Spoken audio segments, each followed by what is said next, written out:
तो बच्चों हेडिंग है n कणों से मिलकर बने वस्तु का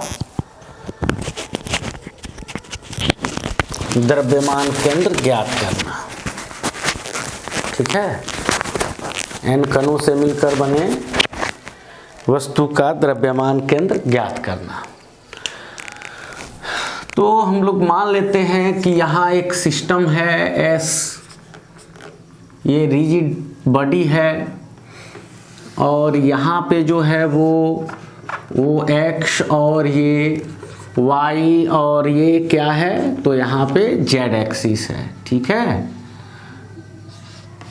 और ये सिस्टम जो है वो n कणों के मिलने से बना है। यहाँ कोई पार्टिकल है जिसका मास है m1 और इसका पोजीशन वेक्टर क्या है r1, और यहाँ क्या है, तो इसका मास है m2 और इसका पोजीशन वेक्टर है r2। वैसे मान लेते हैं यहाँ nवा पार्टिकल है mn और इसका पोजीशन वेक्टर है rn।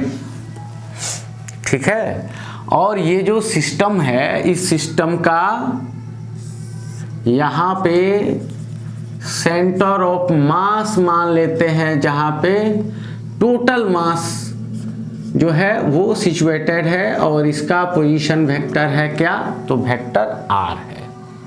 ठीक है, चलो तो इसका लैंग्वेज क्या लिख सकते हैं, लैंग्वेज लिख सकते हैं कि माना S कोई सिस्टम है या रिजिड बॉडी है, सिस्टम है जो n कणों के मिलने से बना है, जो n कणों के मिलने से बना है, जिनके द्रव्यमान क्या है, तो जिनके द्रव्यमान क्रमशः m1 m2 dash dash mn है एवं इनके स्थिति सदिश क्रमशः क्या है, तो आपको दिख रहे हैं r1 vector r2 dash dash rn है। ठीक है, और इस सिस्टम का क्या है, तो इस सिस्टम का क्या, तो सेंटर ऑफ मास है ना का पोजीशन वेक्टर स्थिति सदिश वेक्टर r है। ठीक है, तो ये लिख दिया हमने। अब प्रत्येक कणों का स्थिति सदिश हम लोग लिखेंगे। ठीक है, प्रत्येक कण का एक साइड में और सेंटर ऑफ मास का एक साइड में। तो m1 का अब या ऐसे लिख सकते हैं कि यहाँ से लिख सकते हैं कि यदि m1 m2 dash dash mn पर लगने वाले बाह्य बल एक्सटर्नल फोर्स क्रमशः क्या हो, क्रमशः F1 F2 dash dash Fn हो, तो क्या, न्यूटन के द्वितीय गति नियम से। तो न्यूटन क्या कहते हैं कि किसी वस्तु के संवेग में परिवर्तन का दर उस पर लगने वाले बल के बराबर। तो F1 बराबर m1 के संवेग में परिवर्तन का दर यानी dp1/dt। F2 बल लगा m2 के संवेग में परिवर्तन के बल के बराबर, क्योंकि m2 पे लगा है, तो इसको लिख सकते हैं dp2/dt। उसी तरह से nवें कण पर Fn बल लगा तो क्या हुआ, तो यहाँ dpn/dt nवें कण के संवेग में परिवर्तन के बराबर होगा। तो संवेग बराबर mv, तो m1 v1 by D T, फिर यहाँ पे संवेग का ये M2V2 हो जाएगा बाई डी टी, फिर यहाँ डैश डैश और MnVn बाई डी टी,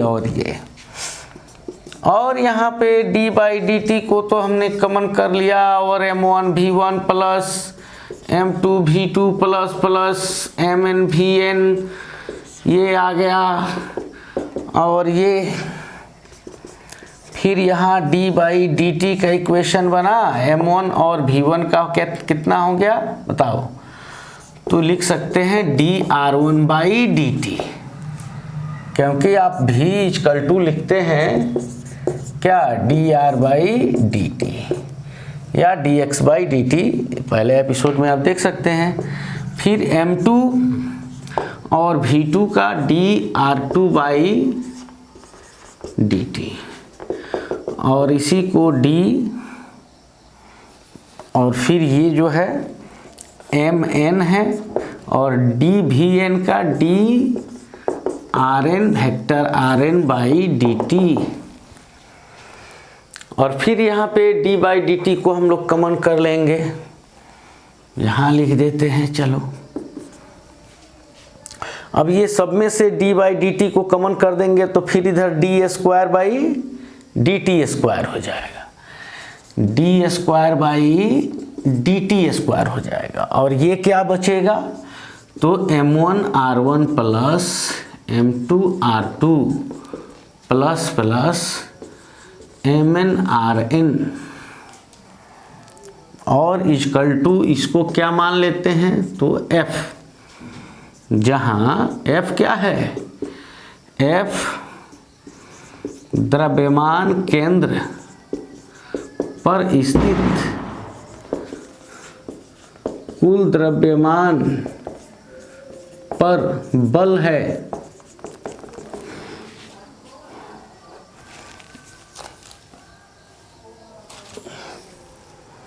ठीक है बच्चों।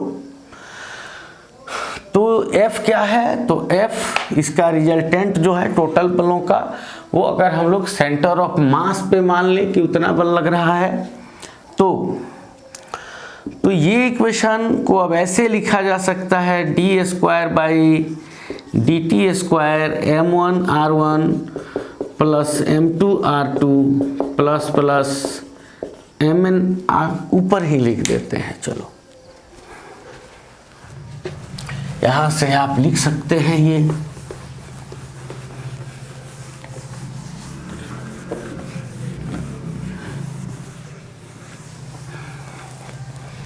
ठीक है। अब यहाँ से लिख देते हैं। चलो क्या हुआ यहाँ पे, तो D square by D T square हुआ, और M1R1 plus M2R2 plus dash dash MnRn, और इधर आपका क्या हुआ, F हुआ। तो F, अब यहाँ पे जो इक्वेशन है D square by D T square, और ये M1R1 plus M2R2 plus MnRn by M1 plus M2 plus Mn, तो इतना जो है इससे हमने भाग दिया, तो इतना से आपको गुना भी करना पड़ेगा ताकि इक्वेशन पे कोई अंतर नहीं रहे। और F इक्वल टू M मान सकते हैं, M क्यों, क्योंकि टोटल सेंटर ऑफ मास पे टोटल मास है टोटल सिस्टम का, और उसका एक्सेलरेशन A है। तो ये तो इक्वेशन जो है D square by D T square और M1R1 plus M2 vector R2 Mn vector Rn by M1 plus M2 plus plus Mn, और ये तो M है ये टोटल, और इक्वल टू Ma, क्योंकि इसको तो ऐसे भी लिख सकते हो सिग्मा Mi इक्वल टू 1 से लेकर I इक्वल टू n तक M1 plus M2 plus plus Mn equal to total M, तो टोटल M है ही। तो D square by D T square ये इक्वेशन बना, और इस m को हम कैसे लिख सकते हैं? बोलो, इस a को कैसे लिख सकते हैं यहाँ? तो इसको D square, A centre of mass का पोजीशन वेक्टर r क्या है, तो r by D T square, या इसी r को अगर आप RCM लिखते हैं, RCM लिखते हैं तो ऐसे भी लिख सकते हैं। अब इसका आप तुलना कीजिए। अब ये जो m है, इस m को आप आगे लिख दीजिए, आगे लिख दीजिए इसको। तो m यहाँ है, तो m यहाँ है, इसके पहले वाले एपिसोड को देख सकते हैं। और यहाँ देखिए, और यहाँ देखिए, D square by D T square, D square by D T square, तो ये RCM, तो RCM ये आ गया। तो एकदम साफ साफ आपको दिख रहा है कि दोनों ओर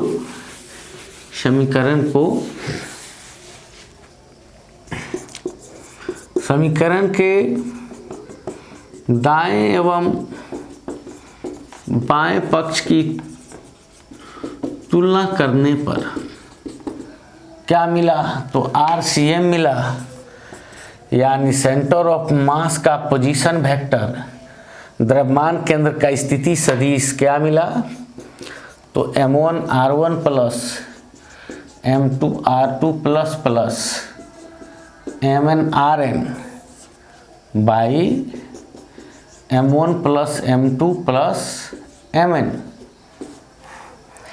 यानी इसको अगर शॉर्टकट में लिखा जाए तो कैसे लिखा जा सकता है, RCM equal to sigma MIRI, I equal to 1 to I equal to N by sigma MI, I equal to 1 से लेकर I इक्वल टू N तक। यानी इसको लिखा जा सकता है sigma MIRI, I equal to 1 से लेकर I इक्वल टू N तक बाई M, ये टोटल M हो गया। तो इसको कैसे लिख सकते हैं, RCM कैसे लिख सकते हैं, ऐसे लिख सकते हैं, RCM equal to 1 by M और sigma MIRI, I equal to 1 से लेकर I इक्वल टू N तक। तो ऐसे आप लिख सकते हैं, ठीक है। RCM equal to 1 by M sigma MIRI, I equal to 1 से लेकर I इक्वल टू N तक। अब ये इक्वेशन हम लोग ध्यान में रखेंगे कि ये position vector centre of mass का क्या होता है, तो 1 बाई M होता है sigma MIRI, I equal to 1 से लेकर I इक्वल टू N होता है, ठीक है।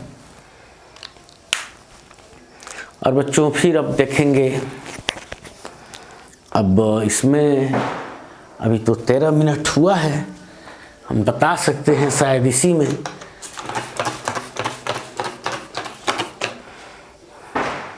तो इसे आप नोट कर सकते हैं कि पोजीशन वेक्टर यहाँ n कणों से मिलकर के जो कोई सिस्टम बना है उसका पोजीशन वेक्टर क्या है, M1R1 M2R2 MnRn है, ये है।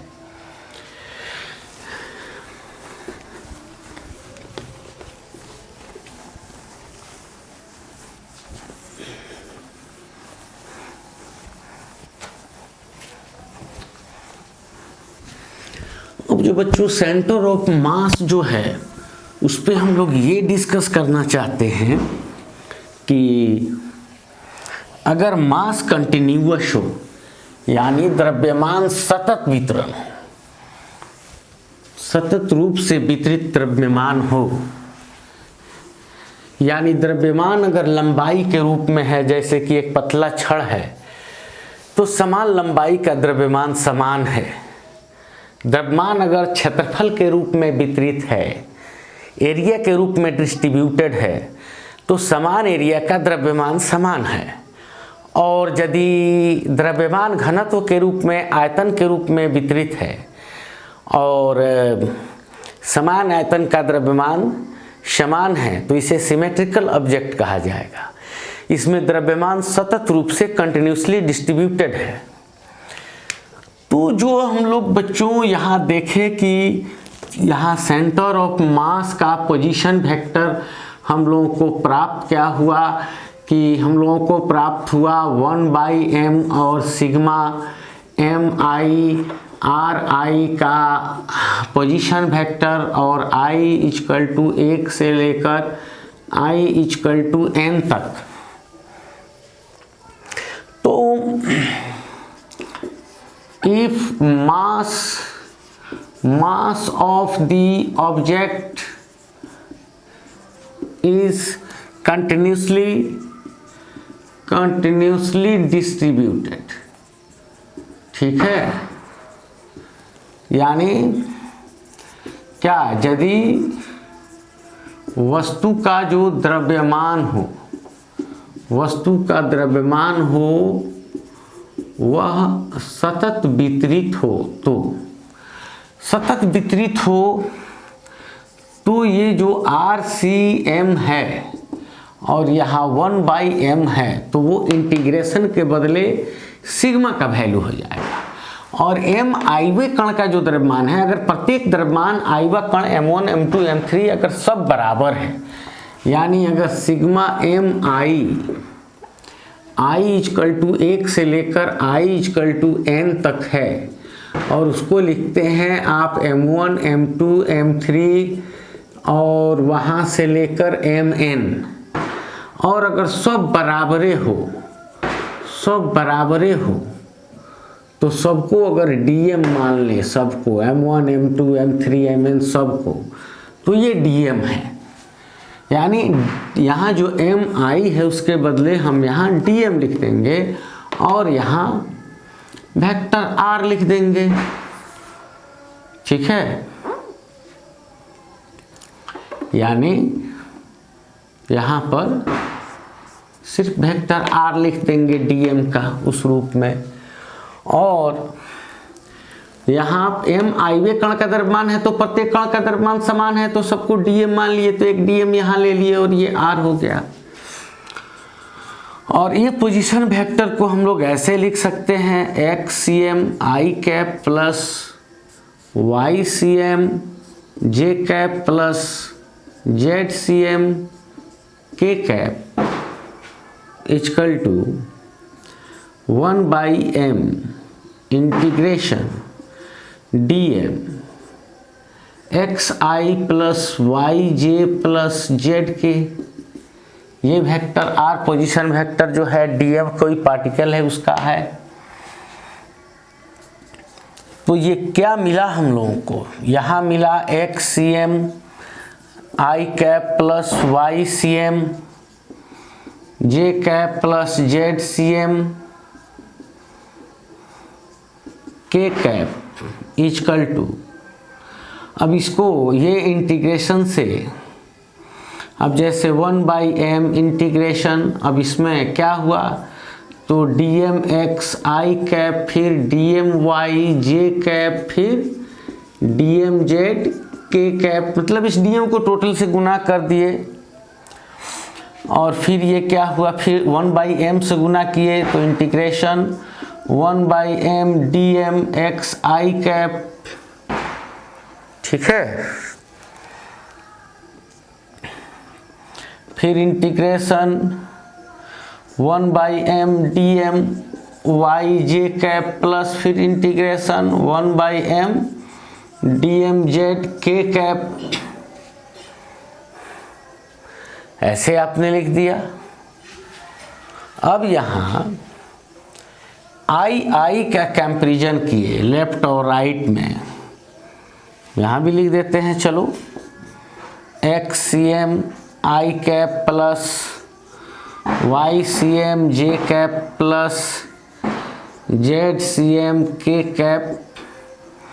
तो इस i कैप का इस i कैप से कंपैरिजन किए तो यहाँ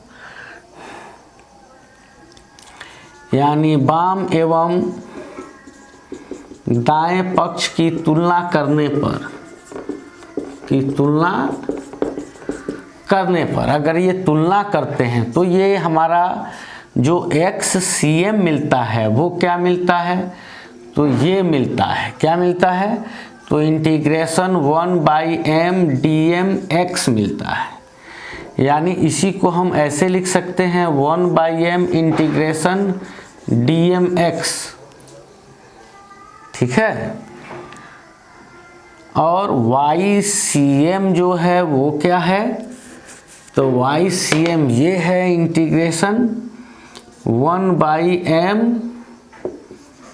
dmy। देखो YCM इधर से J को छोड़ दिए तो ये 1/m dmy, यानी 1/m को कांस्टेंट कर दिए तो क्या मिला, dmy। एंड ZCM तो 1/m dmz, तो 1/m बाहर कर दिए तो dmz।